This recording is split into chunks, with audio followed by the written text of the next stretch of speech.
bonsoir, bienvenue dans la libre antenne, comme tous les soirs, 21h, minuit sur metatv.org, c'est la saison 2, et ce soir, on est avec Frédéric Delavier. Bonsoir Frédéric. Bonsoir. Donc, grande soirée muscle, hein. Ah, c'était notre monsieur muscle le plus célèbre, hein, bien sûr. Alors bonjour évidemment à la régie, voilà, il y a Steph, il y a Lies, Napoléon, il y a évidemment tous les modérateurs connectés, Gaspard, Gaza, RNUI, La Révolte, Libertad, Ozzy, Papatrol, Sage, et tous les métanotes, hein, Tony, Cam, Daoudnas, Patriote, Pringles, Carac, le Buraliste, Freeze, Taratata, Chouette, Sergent Hammer, Jo le Couac, Villera, Fange de Brie, etc., etc. Voilà, j'espère que les questions seront un peu mieux qu'hier, parce que ça volait pas très haut, hein, à la fin, ils étaient fatigués.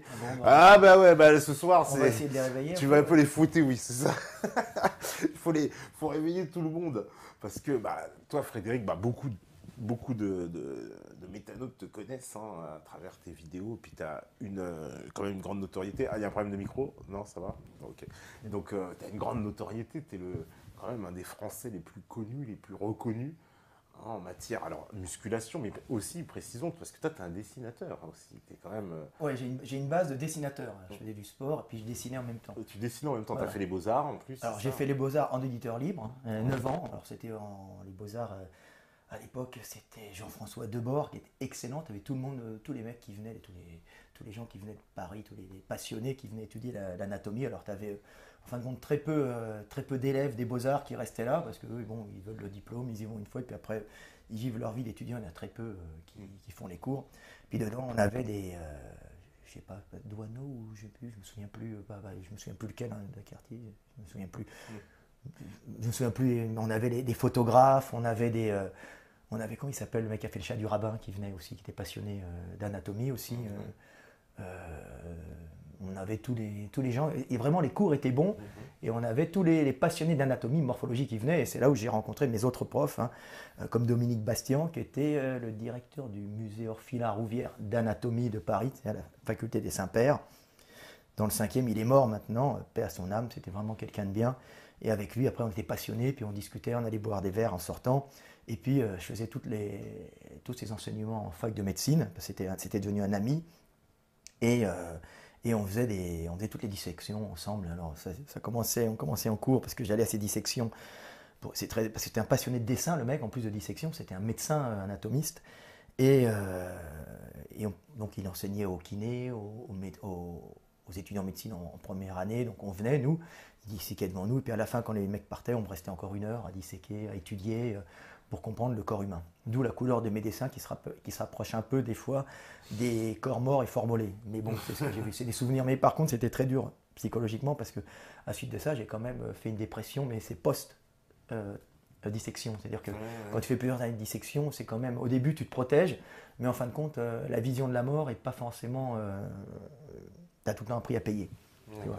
Et oui, en plus après ça vient après, quoi. Ça vient après, en général, ça vient après. C'était les mecs à la guerre, au combat, ils y sont, et puis c'est post-traumatique. On dit le corps humain est fait pour encaisser l'agression, et c'est après qu'il décompresse, parce que s'il commence à s'écrouler pendant l'agression, il est fini.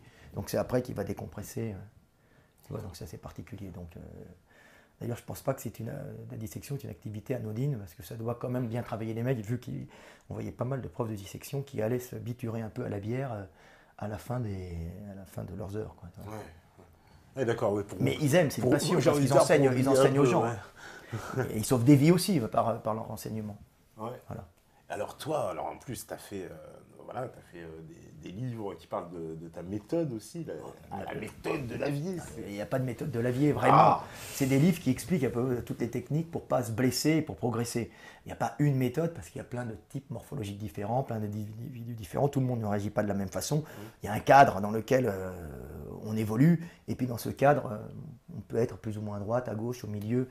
Ça dépend de notre vie, de notre passé, de notre passé génétique, si vous voulez. Oui, parce que toi, justement, tu dis beaucoup que ça compte la morphologie, que même un champion, c'est morphologique, en fait. C'est en partie morphologique. Il y a culturel aussi, ouais. il y a le travail, même la volonté peut être en partie quelque chose d'inné, hein. C'est pas forcément acquis. Hein.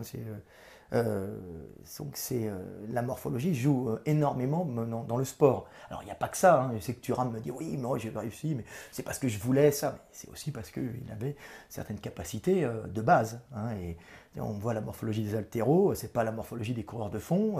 Et quand on dit si je veux, je peux, pas vraiment. Tu te regardes et tu regardes, il faut avoir une vision objective de ce qu'on est. Et après avoir une vision objective de ce que tu es, tu essayes de faire le maximum avec ce que tu as. Quoi. Ça évite les problèmes, ça évite les accidents, ça évite la bêtise de vouloir se surpasser ou de faire comme le voisin alors que tu n'es pas fait comme lui. Et moi, en musculation, on dirait en sport en général, je peux dire que je suis le premier, et c'est pour ça que mon guide du monde de musculation a eu un impact mondial. Je suis le premier à avoir expliqué qu'il y avait différentes morphologies et que cet exercice n'était pas valable pour tel individu ou sous une autre amplitude, et que si on voulait faire comme truc, par exemple au coucher qui fait une amplitude complète, si on n'avait pas cette morphologie, on avait une morphologie différente. Si on voulait faire comme son voisin, on risquait un arrachement de biceps de pectoral, donc ça, le muscle, ce muscle-là. Donc j'ai expliqué ça sur beaucoup de mouvements. Bon, c'est passionnant parce qu'après tu étudies les différences. Différentes morphologiques, alors ne pas confondre, il n'y a pas de race, hein. Ça c'est vrai, au début on fait des classifications raciales parce que ça facilite pour les gens, hein, on est obligé de tout mettre dans des tiroirs, mais il n'y a pas vraiment de race différente, il y a juste des adaptations climatiques et des variations en fonction Oui, d'ailleurs, c'est au sud et métissage. Voilà, exactement, tu expliques beaucoup on va dire, les différences ethniques par des adaptations climatiques, c'est-à-dire que le rapport en fait entre le physique, on va dire, de certaines ethnies ou de certaines populations, j'ai envie de dire même, qui sont géolocalisées, ça tient du climat justement, de plein de choses, d'un environnement culturel, et tout ça va conditionner le corps. Le corps, du climat, de la géographie, et c'est ça qui conditionne le corps et l'esprit. Et l'esprit, parce que ça ne va pas jusqu'au corps. La mentalité d'un subsaharien n'est pas la même que la mentalité d'un Européen, comme je dis tout le temps, hein. La dépression chez l'Africain, elle est plutôt rare, hein. Il n'y a pas de dépressif. Psychologie Magazine, ça n'existe pas en Afrique. Alors que l'Européen est un dépressif, hein. On prend du Prozac, on est angoissé, on prend de la bière, on boit pour oublier. C'est je bois, tu bois pourquoi? Pour oublier. L'Africain, il va plutôt... C'est en général, je parle tout le temps globalement, parce que je ne veux pas dire toi, tu es Africain, tu es comme ça. Chaque individu doit venir à nous comme un individu vierge qu'on va appréhender. Mais il y a des généralités dans les populations qui sont adaptées à des climats. Ce qui a fait et si une particularité se maintient dans un groupe de population, en général, c'est qu'elle a été positive au groupe. Tu vois, toute particularité qui est négative, elle va disparaître. Et ça à tout niveau, que ce soit au niveau particularité physique, comme particularité de façon de penser du groupe, hein, comme jusque dans les religions. Hein. Une religion qui interdirait tel machin et tel truc, si ça perdure dans le temps, c'est que ça a eu un apport positif pour le groupe. Tu vois. Ça paraît con, mais évidemment, après tout change, le monde change, mais c'est comme ça. Il n'y a rien qui ne dure, qui est négatif. Oui, parce que c'est pas là. C'est Dieu. Dieu est toujours positif. Voilà. Dieu est toujours positif. Il veut le bien du groupe. Alors des fois, ça passe pour l'individu, par la mort ou par l'échec, mais en général, tout le temps, c'est le bien du groupe. Et parce que justement, au niveau des muscles et des morphologies, alors, il y a un grand, je ne sais pas justement si c'est un cliché ou pas, tu pourras nous le dire. Moi, ce qu'on m'avait expliqué, c'était que justement, les Africains avaient des muscles plus denses que les Européens, et c'est pour ça qu'on les retrouvait dans les sports de puissance, dans l'athlétisme, dans le foot, etc. Ils excellaient dans ces sports-là, et au contraire, ils étaient très mauvais là où il fallait plus des muscles légers, comme le vélo, la natation, les machins. C'est un peu différent. Après, on a plusieurs types. Alors, les Africains, c'est vaste de dire Africains. Oui, c'est très vaste. Quand on voit un Camerounais ou un Sénégalais, c'est déjà différent. Et quand on voit un Éthiopien des hauts plateaux, on est encore sur un autre type morphologique. Mais il y a un type global attaché quand même à une vie, on va dire, équatoriale. Donc, équatoriale. Alors plus ou moins chaud, en général c'est chaud, il y a moins d'hiver, bien qu'il y ait des saisons relativement froides en Éthiopie, parce que c'est des hauts plateaux, il fait froid quand même. Hein. Mais d'ailleurs, j'ai un ami éthiopien qui m'envoie tout le temps des explications là-dessus, il est en Angleterre, là s'il m'écoute, je lui dis bonjour, salut, qui m'envoie ça. Donc on retrouve quand même des différences, et effectivement, On retrouve plus les Africains dans les sports dans le sprint, par exemple. Voilà, le sprint, l'athlétisme. L'athlétisme, voilà. alors pas tous les sports d'athlétisme. Alors, pas tous les sports d'athlétisme. Dans les lancers, on en trouve, mais c'est déjà un peu moins. Un peu moins. En tout cas, dans le sprint, c'est évident. Le sprint, alors là, le sprint, ils excellent en général. Alors, il y a quelques Japonais qui commencent à arriver, alors je peux vous l'expliquer après, qui sont très, très, très puissants, mais qui vont être limités. Donc, on les voit en junior, et puis on les voit rarement perdurer dans tous ces sports, dans l'athlétisme. Mais alors là, c'est particulier pour les Africains, parce que l'Africain, on va dire que c'est l'état originel d'adaptation climatique de l'homme. L'homme est un animal. Est un être. Moi, j'ai dit que l'homme, c'est l'homme. Et l'homme est à l'image de Dieu par le fait de pouvoir dire je suis. Tu vois, c'est sur le. C'est ça, c'est le mont Sinaï, c'est Moshe Rabbeinu, qui avait vu Dieu. Et quand il a demandé qui es-tu, il a dit je suis celui qui est. Et voilà. Et celui qui est. Et l'homme est à l'image de Dieu parce que il est celui qui est capable de dire aussi je suis celui qui est. Il n'y a pas d'animaux qui sont capables de le dire. Donc c'est en cela que l'homme est à l'image de Dieu. Donc où j'en étais donc. Les Africains ont une morphologie, je pars comme ça. Les Africains ont vraiment une morphologie adaptée à un climat équatorial, donc relativement chaud en général, donc chaud. Donc ils ont une espèce d'optimisation de leur performance par restitution d'énergie lors des déplacements, parce que la nature est économe, on ne va pas s'amuser à faire que de la contraction musculaire positive, ça consomme beaucoup d'énergie pour pouvoir se déplacer. Donc en général, tu te déplaces, tu pars en avant, tu tombes, la marche c'est pour tout animal, tu tombes, et en tombant, tu vas récupérer de l'énergie dans les fibres élastiques, les fibres tendineuses, les fibres élastiques des muscles, les fibres tendineuses qui vont, comme un élastique, restituer ça. C'est au cœur des molécules qui vont récupérer l'énergie de la chute dans leur étirement, qui vont le restituer. Donc ça va économiser l'énergie parce que il n'y a pas de supermarché partout, l'énergie, ça vaut, tout est calorique. Donc la nature est économe en général. Donc l'Africain, lui, il est essentiellement en restitution d'énergie. Bon, il est en contraction musculaire, mais aussi en restitution d'énergie. C'est pour ça qu'on les voit en général avec beaucoup de tendons. Ils ont les muscles courts, c'est le mollet court de l'Africain en haut, le pied plat, alors pied plat pas pathologique, et puis, des grandes jambes, en général ils ont des grandes jambes. Tout ça, ce sont aussi des adaptations à des climats chauds, donc on allonge, le corps est allongé pour avoir un maximum de peau, de peau, et pour un minimum de surface intérieure, tu vois, alors qu'au nord, les membres se raccourcissent pour conserver l'énergie, donc un minimum de peau, la calorie, pour un maximum de surface interne, pour éviter les déperditions de chaleur, tu vois, l'homéostasie calorique, éviter par agitation moléculaire, de transmettre, il y a la loi qui fait que tout a tendance à s'égaliser, donc tu prends la température, on prend une température moyenne. Donc l'Africain, lui, il est plutôt en maximum de peau, grand membre pour pouvoir, beaucoup de peau pour pouvoir thermoréguler, ça c'était l'adaptation climatique première de l'homme, je peux en parler après pour l'évolution. Et il va compenser ces grandes oscillations quand il marche. Alors, on voit, tac, tac, tac, il marche, tu vois. Et alors, il a des grands pas. En général, il a des jambes plus grandes par rapport à sa taille. C'est tout ça, c'est en rapport. Il a des jambes plus grandes par rapport à sa taille. Un petit Africain aura quand même des jambes en général plus grandes. En général, les Camerounais en forêt, c'est pas ça, tu vois. Mais on se retrouve comme ça. Et donc, grandes jambes, muscles courts et tendineux pour récupérer l'énergie, tu vois. Et il va compenser ces grandes oscillations au sol, parce qu'il n'aura pas beaucoup d'attaques au sol puissantes, il va compenser par un fessier puissant, un gros fessier. Donc tu sais, c'est le truc typique de l'Africain, on dit l'Africain le cul bombé, l'Africain est cambré. Alors non, l'Africain il n'est pas cambré, parce que si tu avais une cambrure excessive, tu aurais des glissements vertébraux. Tu vois, la vertèbre elle passerait comme ça, la colonne vertébrale, la vertèbre glisserait sur le sacrum, tu vois, les vertèbres lombaires, et derrière tu as la moelle épinière qui passe, et tu te ferais sectionner ou compresser la moelle épinière, ce qui est absolument pas bon.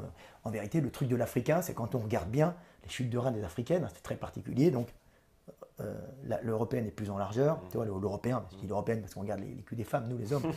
Et l'Africain, il est plus compressé latéralement et les fesses plus projetées en arrière. Donc, en vérité, c'est l'os iliaque et le sacrum qui est projeté en arrière pour attacher un fessier plus vers l'arrière, bombé et plus musclé, pour compenser justement ce grand membre qui est un membre pour permettre une espèce de thermorégulation du corps, tu vois.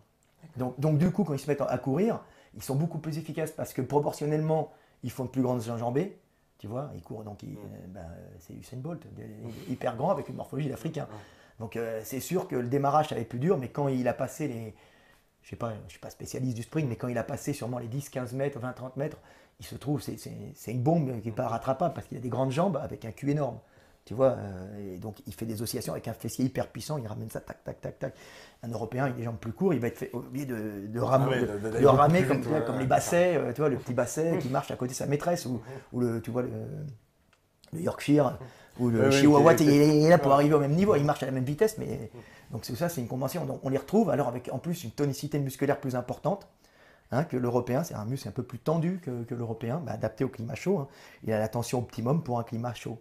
Tu vois, alors que l'Européen, lui, c'est une adaptation au froid. Donc, alors tiens, ils avaient fait de très bonnes études chez les, je crois que les Américains, les Anglais, d'ailleurs, les mecs me les ont envoyés à chaque fois parce que moi j'ai plein de mecs qui me les envoient sur le psoas qui remonte la jambe, tu sais, qui remonte la jambe, et on s'était aperçu que, alors c'est pas Usain Bolt, il l'avait fait, mais c'était un autre, je me souviens plus, et ils avaient comparé un sprinter japonais, un sprinter africain, ils s'aperçaient que le psoas était beaucoup plus large chez l'Africain. Le psoas, c'est quoi? Alors le psoas, c'est un muscle qui remonte la cuisse comme ça. Alors on le voit pas, c'est un muscle profond, il s'accroche sur le fémur à cet endroit-là, je sais pas si on le voit, tu vois. Et il vient s'accrocher derrière, il passe sur l'os du bassin, et puis il va s'accrocher une partie sur l'os du bassin, et puis une autre partie un peu sur les vertèbres lombaires. Il dit qu'il cambre un peu le dos. Et c'est un muscle qui n'est pas visible, il est en profondeur. Mais chez les Africains, alors en général, mais chez les sprinters africains, donc ça doit être la même chose chez tous les Africains, parce que comme ils ont des grandes jambes, la nature va s'adapter. Comme ils font des grandes oscillations, s'ils ont un gros fessier, derrière, le fessier, il tire la jambe en arrière, t'imagines bien que pour ramener la jambe, il doit avoir le même développement de muscle pour compenser. Donc on se trouve avec les Africains avec un gros psoas que tu ne vois pas à l'intérieur. Tu vois, un gros psoas. Ce que les Européens, même les Asiatiques, alors ils avaient pris des Asiatiques et ils avaient regardé sur les radios, mais regardez, c'est pas possible, en imagerie médicale, alors je sais pas, je pense pas que c'était des REM, comment on appelle ça, des rayons X, mais je me souviens plus ce que c'était. Et oh putain, regardez, ils ont des énormes psoas, il a un énorme psoas, c'était pas Usain Bolt, c'en était un autre, et puis après, je l'ai vu, je crois qu'ils l'ont fait sur le bol, mais j'en suis pas sûr. C'est normal, il remonte la cuisse, et il a de grandes jambes, il est obligé de compenser. Alors, très gros, en plus, donc, tu vois, donc ce sont des sprinteurs puissants, tu vois, avec une morphologie, mais tout ça vient de l'adaptation climatique au chaud. Au chaud, d'accord. Tu vois. Parce qu'il y a la même chose aussi, tu sais, avec les fameuses épreuves souvent de marathon, c'est tout le temps des Éthiopiens ou des Kenyans, et qui ont une morphologie bien particulière, ils sont comme ça. Alors déjà, ils ont une morphologie d'Africains avec des grandes jambes, proportionnellement à leur taille, donc proportionnellement à leur taille, ils font des plus grands pas, tu vois, parce qu'un Européen va faire des plus petits pas en comparaison. Et en plus, ce sont des zones à calories relativement limitées. Et tu t'aperçois que la qualité musculaire, alors ça c'était des Africains qui m'avaient envoyé ça, parce que moi j'ai entre guillemets un fan club, mais c'est pas des abrutis, c'est un fan club, c'est plutôt des amis qui sont sur internet, et beaucoup d'Africains qui me suivent aussi, et qui me ramènent des études sur les Africains. Puis alors j'avais toutes les études qui m'avaient renvoyé un Africain, je me souviens un peu qui c'était très intéressant. Et on s'aperçoit que les muscles des Africains de l'Est, par rapport aux muscles des Africains de l'Ouest, les Côte d'Ivoire, Sénégal, tout ça, des grands gaillards costauds, ils marchent un peu plus au gras et moins ils sont gras sucre, tu vois, en combustible, sont plus adaptés, leurs fibres, alors que les fibres, alors moi je suis pas un spécialiste, c'est pas ma passion ça, mais alors que les Africains de l'Ouest, en général, subsahariens, ils marchent plus en sucre-sucre. Donc et alors ça c'est simple, c'est parce que à l'Est, il y a plus de carence, de carence. On est en milieu à calories limitées, c'est moins riche. C'est plus aride. C'est plus aride, voilà. Donc on se retrouve avec des mecs qui ont dû subir des fois des disettes, des fois des pénuries alimentaires, et ceux qui ont survécu, c'est ceux qui accumulaient un peu de gras. Alors, pas extérieurement, ça ne se voit pas, mais fort à parier qu'au niveau viscéral, il y a du gras, parce qu'évidemment, un noir en Afrique, s'il se couvre de gras sur le corps, ça lui fait un manteau de gras, il va monter en surchauffe en cas de canicule. Et il fait souvent chaud. Il fait souvent chaud, c'est pas bon. Et c'est pas bon, et tu risques de faire destruction de tissu et puis mort, quoi. Donc on se retrouve avec des mecs qui ont peut-être tendance à avoir un peu de gras, pas énormément, mais un peu de gras en interne, et à jouer sur sucre gras, donc à pouvoir stocker, donc courir plus longtemps.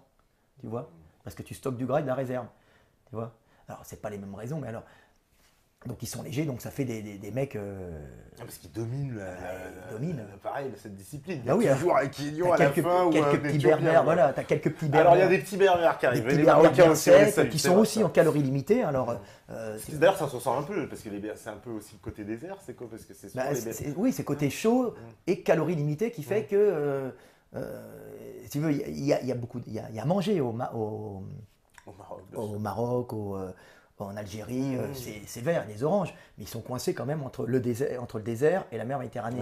Donc quand vous regardez sur Google Earth, vous apercevez que c'est vert, mais c'est pas vert sur beaucoup. Donc le territoire a une grande valeur, on peut pas être en surnombre, et il fait quand même relativement chaud. Donc il y a dû avoir souvent, un moment quand la population monte trop, il n'y a pas possibilité d'importer du nord, c'est la mer, et d'importer du sud, c'est le désert. Alors qu'en Europe, il y a tout le temps moyen d'échange. Tu vois, nous on lutte contre l'hiver, parce que moi je suis blanc. Bon, je suis blanc, c'est pas une supériorité, une infériorité, parce qu'on est obligé de lutter contre les gens qui veulent égaliser tout le monde et tous pareils. On n'est pas tous pareils, on est différents, et c'est ça qui est bien. Et dire qu'on est tous pareils, c'est un blasphème. Tu vois, on est différents, et merci mon Dieu. Tu vois. Et donc, ils sont aussi, eux, en général, ils sont résistants, et puis ils ont sûrement ils doivent stocker un peu. D'ailleurs, tu vois que les jeunes femmes berbères, en général, tu les vois, elles stockent souvent sur les hanches, hein, les maghrébines, la belle hanche, alors que l'africaine, c'est uniquement sur la fesse. Sur les fesses, oui. Tu vois, c'est un peu différent. C'est ça que c'est incroyable, ça, c'est la nature qui fait ça. Ça, c'est pareil, c'est le manteau de gras que tu peux pas avoir, que tu peux pas avoir sur tout le corps, donc tu es obligé de stocker en localisé. Hein, tu vois, donc en général plus près du centre de gravité, parce que tu stockerais du gras dans les bras ou dans le bas des membres ou dans le milieu, ça gêne. La nature est économe toujours, on est dans l'économie d'énergie, donc on stocke au plus proche du centre de gravité. Puis comme les femmes à un moment doivent manger pour deux, et elles doivent stocker pour deux aussi. Oui. Donc celles qui ont survécu, c'est celles qui avaient du gras sur les fesses et les hanches. Tu vois.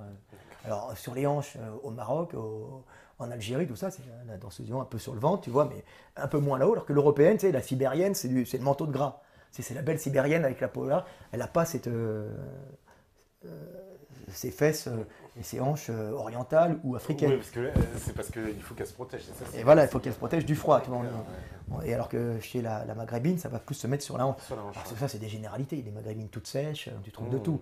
Tu trouves même chez le maghrébin, en général, il y a beaucoup de maghrébins, de mecs, ils ont du gras un peu sur les hanches, les mecs aussi. Ouais. Preuve qu'il y a eu souvent des problèmes caloriques, donc stockage de gras, et on se retrouve avec stockage de gras sur les hanches. Tu vois, dans les vestiaires, tu vois souvent parce qu'en France, c'est un pays qui a un passé colonial, donc il y a eu des gens, on a exploité des colonies. Bon. Puis les mecs, ils sont venus quand il y a des problèmes, ils reviennent en haut parce qu'ils ont la langue, et bon, les gens vont chercher la calorie où elle est, tu vois. En vérité, il n'y a ni méchant ni gentil, il y a des gens qui vont chercher de la calorie, et quand ils n'en ont pas, et puis on va la chercher où on peut. Donc, on les prend pour les utiliser comme des esclaves. Bon, ça arrive, hein, quand les esclaves du pays font la grève. Tu vois, bon, c'est ce qui arrive. Et c'est toujours des castes qui veulent la calorie, c'est tout dans la lutte calorique. Hein. On devrait sortir de ça. Donc eux, on voit chez les maghrébins des mecs qui ont du gras encore sur les hanches. C'est assez marrant à voir. Non, c'est marrant pas pour eux. Eux, ils sont pas contents. Mais bon. Donc on voit ça. Puis chez les Africains, en général, le mec est sec parce qu'il fait très chaud. Puis la nana, elle prend sur les fesses. Elle prend sur les fesses. Elle prend sur les fesses parce qu'elle ne veut pas prendre partout. Hein. C'est pour ça qu'on voit les nanas, on voit les danses. Justement, j'avais un Africain qui m'avait envoyé ça, je crois, qui m'avait envoyé des danses africaines. Et on voit les filles qui bougent les fesses comme ça. La danse du ventilateur, en plus, oui, c'est très... Voilà. Et c'est marrant parce que les danses maghrébines, c'est plutôt du ventre. Oui, en vérité, on montre sa localisation graisseuse pour montrer qu'on est une bonne génitrice. Tu vois. Tout est les cultures, tout est lié sur la survie de l'espèce. Et puis après, la relation à l'autre. Parce que le but de la vie, c'est de ne plus être seul et d'avoir une relation à l'autre avant de mourir. Moi, c'est ce que je pense. Hein. Et alors, tu vois ça chez les Africaines qui, en vérité, ont une danse qui n'est en vérité rien d'obscène. Tu vois, elles dansent à l'avant, elles dansaient nues. Hein, parce que le textile, c'est arrivé récemment. Hein. En Afrique, avant le textile, ça vient du Nord. Du Nord, quand c'est des sociétés technologiques. En Afrique, tu n'as pas besoin d'être technologique, vu que la nature te donne déjà tout pour survivre. Hein, mais elle te tue aussi, puisqu'il y a beaucoup de bactéries. On est en Équateur, c'est là où il y a le plus de photons qui arrivent, d'énergie qui vient du ciel. Donc une nature très abondante, et qui dit une nature très abondante, une lutte de la nature entre elles pour survivre. Et on voit les Africains, les Africaines, hein, surtout les Africaines, qui montrent justement dans ces danses culturelles où elles bougent leurs fesses, comme ça, elles montrent leur popotin, hein, popo parce que je vais en Hongrie, on dit le popo. Et elles montrent ça pour montrer en fin de compte qu'elles sont de bonnes mères, tu vois, qu'elles vont être de bonnes génitrices. Elles n'ont pas conscience. Et l'homme qui voit des belles fesses comme ça, pour lui, une belle fesse, en vérité, c'est une fesse d'une bonne reproductrice. Hein. C'est la base. Donc on voit les Africaines qui montent leurs fesses avec leur popotin. C'est pour ça qu'on voit des fois, tu vois, ça reprend un peu dans les danses à la mode qu'on voit aux États-Unis, tu sais, je sais plus, on voit des nanas qui bougent les fesses par terre. Le booty shake, là, je sais Booty shake. Alors ça paraît complètement vulgaire, mais en vérité, ça vient directement d'Afrique quand tu vois les danses africaines. Et pas toutes les régions d'Afrique. Mais tu vois, je crois que j'étais en Côte d'Ivoire, c'est un mec qui me l'a envoyé ça.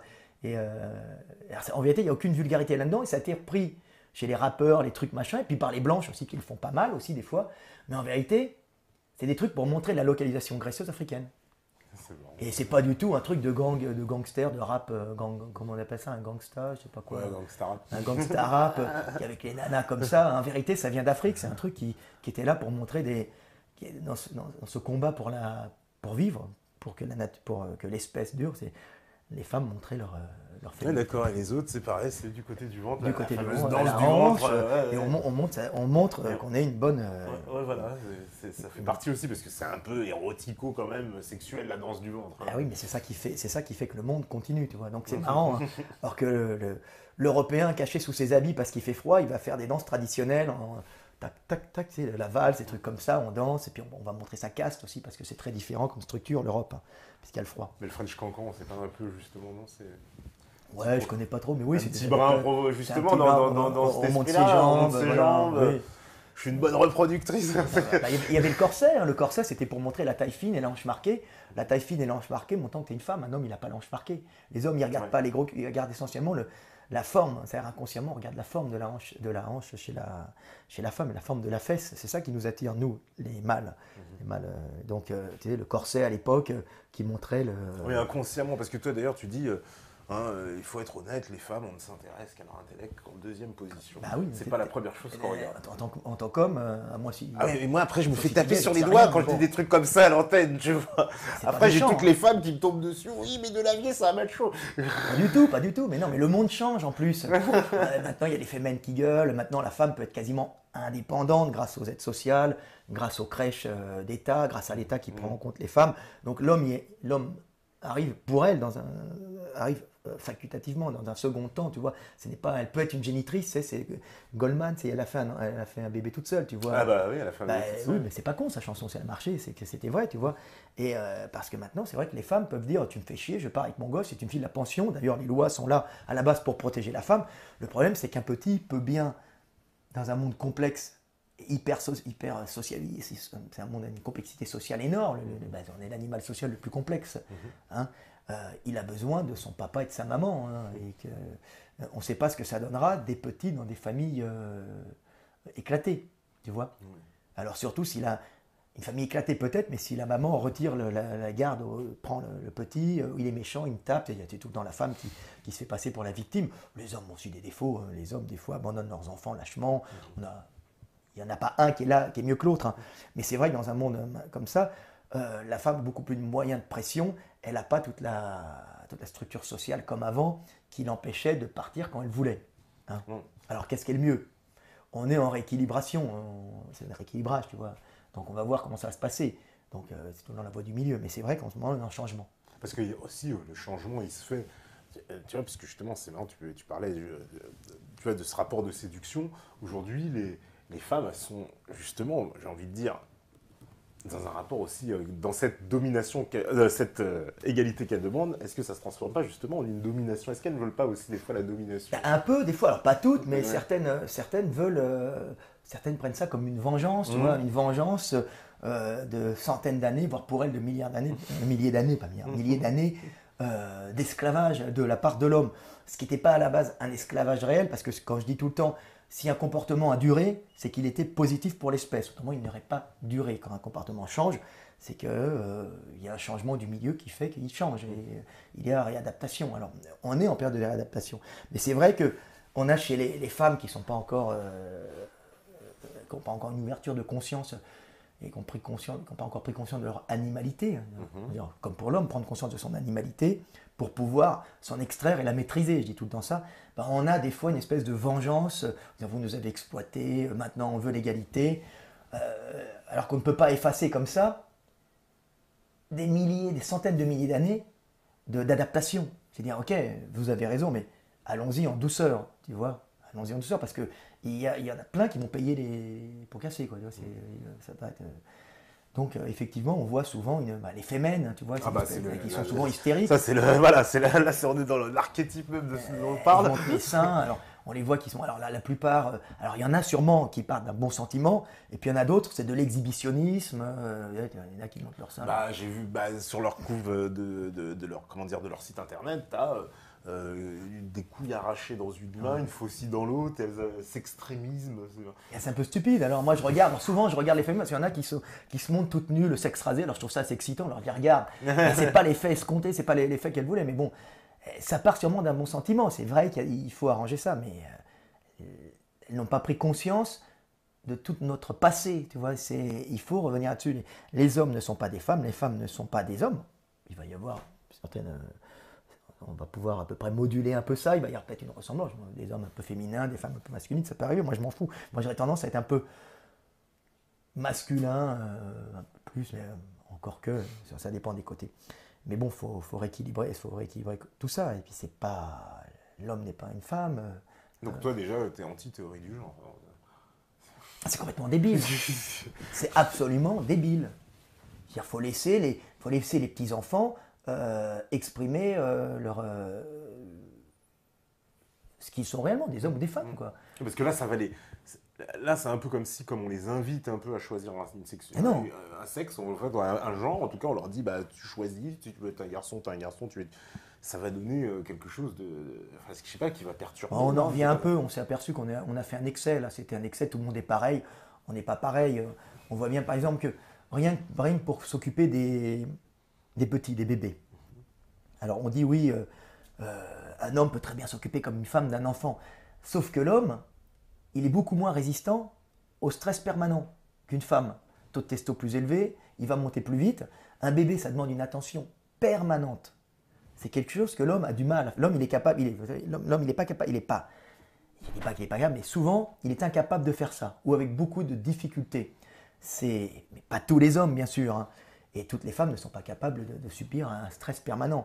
Mais la femme, elle est quand même, à la base, programmée pour s'occuper d'un petit et de veiller en permanence, se réveiller la nuit. Tu vois, il y a les cycles du sommeil, c'est les cycles, comment ça s'appelle, les cycles du sommeil, c'est on se réveille, il y a des cycles, comment ça s'appelle ça, les sommeil paradoxal, alors je ne me souviens plus, mais les spécialistes, non, mais je sais que c'est tous les 3 heures, et ça doit correspondre à peu près, à mon avis, hein, peut-être que je me trompe, au rythme de nourrissage du petit.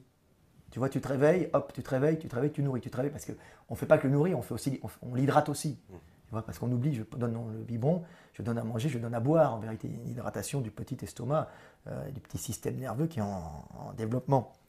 Donc la maman, elle est là en permanence, elle est capable de subir un stress permanent, alors que l'homme, lui, il fait ça, il est épuisé, il meurt. C'est-à-dire tu détruis son système nerveux, il peut faire, s'il est faible, des problèmes cardiaques, des problèmes nerveux. Donc il y a bien des prédispositions physiologiques différentes. Oui, non, parce que les tenants de la théorie du genre veulent nier ça. C'est la stupidité. Ils expliquent que cette partie biologique, elle n'existe pas. Il n'y a pas de différence biologique. C'est de là. Oui, mais ils font alors c'est pour ça que je te pose la question. Ils font ça pour passer à la télévision, pour avoir ou pour se faire élire, ou pour avoir avec eux quelques femmes un peu aigries du fait d'avoir eu l'impression d'avoir été dominées. Ce qui est vrai un peu, c'est-à-dire qu'il y a eu une espèce de domination de la femme, mais qui était... attention, je ne dis pas que c'est bien, je dis que tout ce qui dure et qui perdure dans la nature est positif pour le groupe, pas pour forcément l'individu. Donc c'était un truc qui a duré. Puis la femme, les femmes sont plus adaptées à un stress permanent. Tu vois, un homme caissier de supermarché, très dur, il y en a, on en trouve. Hein. On peut trouver Kevin au supermarché, un peu efféminé, alors pas tous, il y en a qui font ça, hein, qui est capable de toute la journée avoir les mecs taper, tu vois. C'est un boulot qui est dur. Tu sais, c'est les femmes qui tricotent pendant des heures. Ouais, exactement. Tu vois, c'est les femmes capables de faire de la couture. Tu sais, la couture, ça demande une attention permanente, mais pas forcément une grande concentration, mais une attention permanente, tu vois. C'est très particulier. Et les femmes, tu vois, dans les alors, les caissières, c'est l'excès, tu vois, il faut pas dire que les caissières sont des connes, c'est dégueulasse de dire ça, mais c'est un boulot qui est dur et qui demande quand même un stress permanent. Parce que l'homme a du mal à subir l'homme, tu vois, il est pompier, tu vois, par exemple. Il dort dans la caserne, et puis la sonnerie arrive, paf, on part à l'attaque, l'adrénaline monte, on va sur le terrain agir avec plein d'adrénaline, et super efficace. La femme, elle aura beaucoup plus de mal, tu vois. C'est pareil, tu vois, par exemple, en cas d'agression, en cas de gros problèmes, on s'aperçoit, par exemple, un groupe se fait attaquer, tu vois, c'est la guerre. L'ennemi arrive. Il y a trois trucs qu'on voit apparaître, trois réactions typiques. Et on voit trois réactions typiques qui sont innées, hein, pas acquises, qui ne sont pas culturelles. C'est la sidération. Hop, tu bloques. Tu as l'ennemi qui arrive, tu bloques. Tu ne peux plus bouger. C'est souvent la femme. Ah oui, la femme avec son petit, elle bloque, on ne la voit pas, l'ennemi ne pourra pas l'attaquer. Tu vois. C'est le prédateur arrive, c'est des centaines de milliers d'années d'adaptation. Tu as la fuite.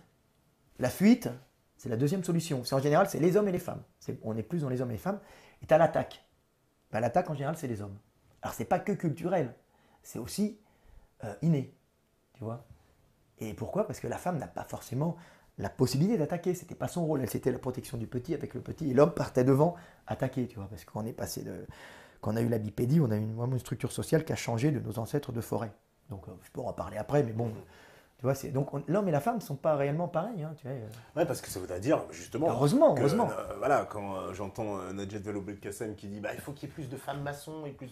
Parce que en fait, c'est pas que les hommes veulent pas que les femmes soient maçons, finalement, c'est qu'il y a des prédispositions, je veux dire, qui nous dépassent, peut-être inconscientes, à aller vers ces métiers-là. Parce que, comme tu dis, je sais pas, voilà, effectivement, on trouve pas beaucoup de femmes chez les pompiers.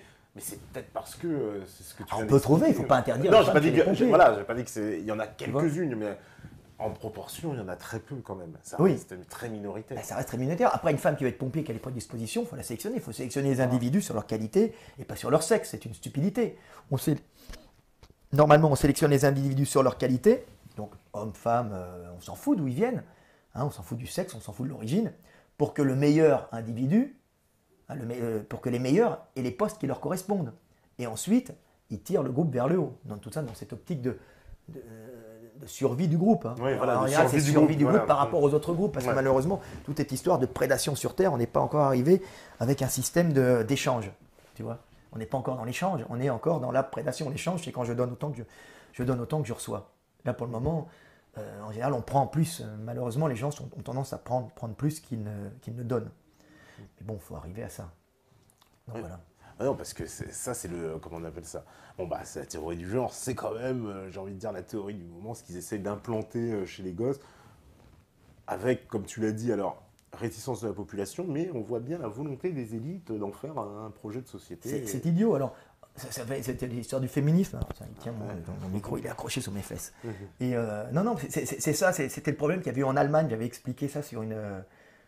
Où est-ce que j'avais expliqué ça Non, sur une de mes vidéos qui avait été prise sur ER. J'avais dit, oui, alors le féminisme allemand est un féminisme très particulier. Déjà, la femme a un rôle très très important en Allemagne. Hein, c'est la maîtresse de la maison. Il y avait beaucoup de prêtresses germaniques. Elle avait un rôle très important au niveau de la société, des rôles. Et avec la Seconde Guerre mondiale, c'est l'hécatombe, les Allemands font de l'Est, tout ça, ils sont allés mourir par milliers pour des théories débiles, on va dire.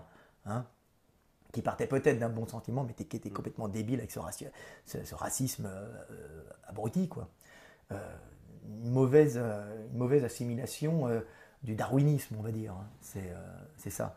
Et donc, guerre totale, les Russes qui leur tombent dessus, les Américains qui bombardent l'Allemagne, il ne reste plus de mecs.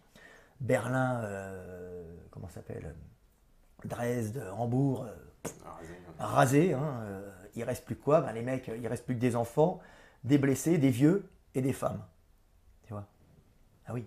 Puisque, donc, qui est-ce qui a rebâti l'Allemagne à la pelle et à la pioche, la pelle et la truelle? C'est les femmes. Tu vois? C'est les femmes qu'on voit, tu vois. Et des hommes, bien sûr, mais on voit les images de la reconstruction de Berlin, tu vois plein de nanas avec des sacs qui bossent, tu vois, elles ont une espèce de travailler. Puis on voit toutes ces Allemandes qui bossent pour reconstruire l'Allemagne. Et après, évidemment, elles ont dit, ben, on est l'égal de l'homme, on veut les postes des hommes. Elles n'avaient pas tort.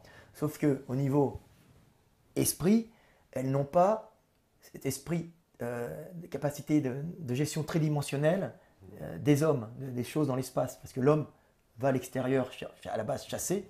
Hein, et alors, surtout en Europe, où il fait froid, où la femme reste plutôt près de la maison à cause du climat. Hein, un bébé que tu sors pour travailler au champ à 10 degrés, bah, il peut attraper pneumonie. Hein, c'est pas même tu vois, donc pendant un certain temps, elle ne peut pas aller à la production. Ouais. La femme, elle reste à la maison, à la gestion de l'intérieur. Donc elle perd ses capacités de perception tridimensionnelle, tu vois, de choses dans l'espace, hein, qui sont des perceptions typiquement masculines, typiquement. Elles les ont, mais on parle de pourcentage. Hein. C'est pour ça qu'elles n'ont pas le sens de l'orientation. C'est pour ça qu'elles ont moins le sens de l'orientation, elles ont moins le sens de la mécanique, parce que la mécanique demande à à percevoir les choses en tridimension, tu vois. Et c'est pour ça qu'on ne les retrouve pas forcément chez les ingénieurs. Exactement, voilà, il y a moins de femmes ingénieurs. Mesdames, c'est pas de... Alors, c'est pas que culturel. Alors, évidemment, il y a des femmes qui peuvent être des ingénieurs fabuleux. Mais, je parle globalement, on se retrouve avec la femme qui est moins bonne dans ses perceptions tridimensionnelles. Tu vois, lire les cartes, comprendre les objets dans le sens. Donc, c'est des choses qui font des ingénieurs. Et donc, elles ont dit, oui, on est comme les hommes, sauf elles ne sont pas comme les hommes réellement. Prendre une pelle et une truelle et une pioche, elles peuvent le faire, peut-être moins efficacement, mais être ingénieur, elles peuvent le faire, mais il y en aura sûrement moins qui seront performantes. Tu vois, c'est juste ça. Après, il ne faut pas dire, toi, tu es une femme, tu n'es pas bonne. Le mec, tu dis, non, toi, tu es un con, elle peut être très bonne. Maintenant, tu la prends comme un individu vierge. Si elle est bonne, on la prend. Si elle n'est pas bonne, ben, elle retourne, je ne sais pas, moi, à la cuisine ou je fais des enfants. Non mais je rigole, pour choquer les gens, c'est une blague. Il faut taper sur le cochon quand tu blagues. Ils sont sensibles, hein, tu sais, surtout là, on s'attaque aux femmes, là tu vas avoir... Ah bah c'est toi, t'assumeras sur Facebook, non, mais toutes les femmes sur le dos. Les meilleures études qui ont été faites là-dedans, mesdames, c'est une Canadienne, c'est Madame Kimura, elle est morte récemment, j'ai eu sa fille, j'ai été communiqué avec sa fille récemment, qui avait fait toutes ces études de perception spatiale. Elle était géniale, elle est morte récemment, et c'est elle qui avait étudié ça, qui avait tous ces tests qui sont repris par tout le monde, évidemment, à chaque fois qu'un mec veut montrer qu'il y a une différence de perception entre l'homme et la femme, ou un abruti veut dire que la femme est inférieure à l'homme, bah, il va tout le temps prendre les tests de Madame Kimura, tu vois, qui est excellente.